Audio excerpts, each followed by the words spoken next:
আয়াত ৭৪ সুম্মা কসাত কুলুবুকুম মিন বা'দি যালিকা ফাহিয়া কাল হিজারাতি আও আশাদ্দু কসওয়াহ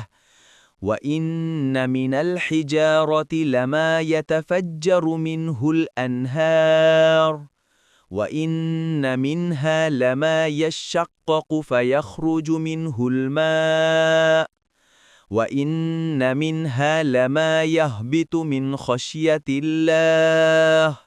وَمَا اللَّهُ بِغَافِلٍ عَمَّا تَعْمَلُونَ অনুবাদ এরপরও তোমাদের হৃদয় কঠিন হয়ে গেল যেন পাথর কিংবা তার চেয়েও কঠিন অথচ কোনো পাথর তো এমন যা থেকে নদীনালা প্রবাহিত হয় আর কিছু এরূপ যে বিদীর্ণ হওয়ার পর তা হতে পানি নির্গত হয় আবার কিছু এমন যা আল্লাহর ভয়ে ধসে পড়ে আর তোমরা যা করো আল্লাহ সে সম্পর্কে গাফিল নন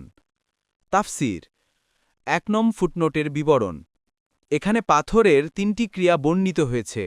১ পাথর থেকে বেশি পানি প্রসরণ ২ কম পানির নিঃসরণ এই দুটি প্রভাব সবারই জানা ৩ নিচে গড়িয়ে পড়া মুজাহিদ বলেন এ সবগুলোই আল্লাহর ভয়ে সংঘটিত হয়ে থাকে আত-তাফসীরুস সাহিহ এখানে এটা জানা আবশ্যক যে পাথরের উপর যে ক্রিয়াগুলো সংঘটিত হয় সেগুলো বাস্তব ঘটনা প্রাণহীন জড় বস্তুর মধ্যেও আল্লাহ তাআলা এই অবস্থা সৃষ্টি করে দেন যেমন হাদিসে এসেছে রাসূলুল্লাহ সাল্লাল্লাহু আলাইহি ওয়াসাল্লাম বলেছেন এটা উহুদ পাহাড় সে আমাদের ভালোবাসে আমরাও তাকে ভালোবাসি মুসলিম ১৩৬৫ রাসূলুল্লাহ সাল্লাল্লাহু আলাইহি ওয়াসাল্লাম আরও বলেন আমি মক্কা এক পাথরকে চিনি যেই পাথর আমি নবী হওয়ার পূর্ব হতেই আমাকে সালাম করত আমি এখনও সেটাকে চিনি মুসলিম ২২৭৭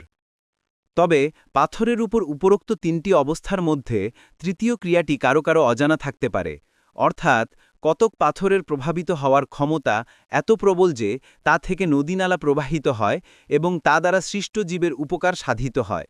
কিন্তু ইহুদিদের হৃদয় এমন নয় যে সৃষ্টজীবের দুঃখ দুর্দশায় অশ্রুসজল হবে কতক পাথরের মধ্যে প্রভাবিত হওয়ার ক্ষমতা কম ফলে সেগুলোর দ্বারা উপকারও কম হয় এ ধরনের পাথর প্রথম ধরনের পাথরের তুলনায় কম নরম হয় কিন্তু ইহুদিদের হৃদয় এ দ্বিতীয় ধরনের পাথরের চেয়েও বেশি শক্ত কতক পাথরের মধ্যে উপরোক্তরূপ প্রভাব না থাকলেও এতটুকু প্রভাব অবশ্যই আছে যে আল্লাহর ভয়ে নিচে গড়িয়ে পড়ে এই পাথর উপরোক্ত ২ প্রকার পাথরের তুলনায় বেশি দুর্বল কিন্তু ইহুদিদের হৃদয় এই দুর্বলতম প্রভাব থেকেও মুক্ত